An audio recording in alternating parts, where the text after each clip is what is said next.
Let's do some sugar myth busting. If you're not dropping body fat, if you're gaining weight, if you've hit a plateau, your problem is sugar. That is very impressive. My favourite bit is where he knew everyone's dietary intake using the power of his mind alone.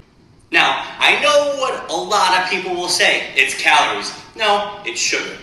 That's true. A lot of people will say that because it's correct. Myth number 1, sugar is uniquely fattening. In research trials that compared a high to low sugar intake, when calories are kept the same, sugar doesn't appear to adversely affect body composition. Like this one comparing 5 to 15% calories coming from sucrose, or this one comparing 4% to a whopping 43% of calories from sucrose. And this has also been confirmed by several review papers, like this one and this one.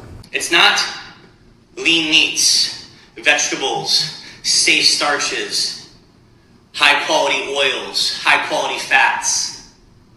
That's not your problem. Let's be real, right? Those things make you satiated. You don't overeat and binge those things. This is the stuff that you binge. Stop the bus there, Mystic Meg.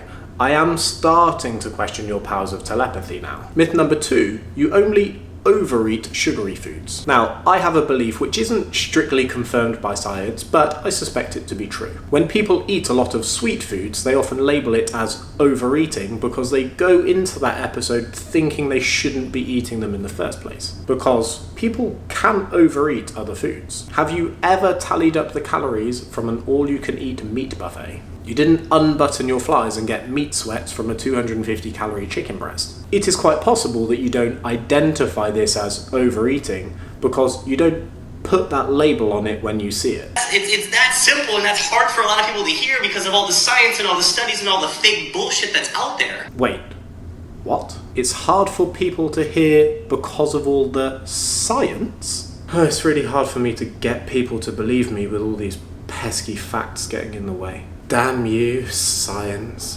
Okay, if you get results from something, that's awesome. Nobody is denying that. I absolutely believe that if you cut a lot of sugar and calories out of your diet, people will lose weight. But this doesn't mean that sugar itself is the problem. You could just as easily tell people not to eat foods that are a certain colour or start with a specific letter.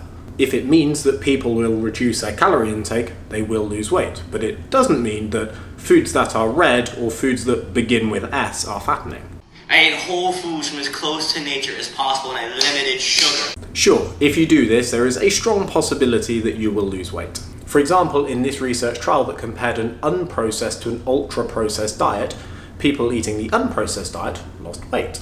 It's because they ate fewer calories. Ultra-processed foods tend to be less filling, so when you cut them out of your diet, you tend to eat fewer calories. I guarantee you that if you do this, number 1, you'll be way less likely to eat or overeat, right? Because this is the stuff that primes those receptors to just want more. Another myth, sugar is the only food that makes you crave more. In this study comparing the satiety index of common foods, fruit is actually as satiating as many sources of protein on a calorie for calorie basis. Higher volume foods that had the largest serving size appeared to be more filling. Foods that were fucking tasty tended to be less filling. And many of those are high in sugar. But sugar in its purest form isn't the reason that people overeat.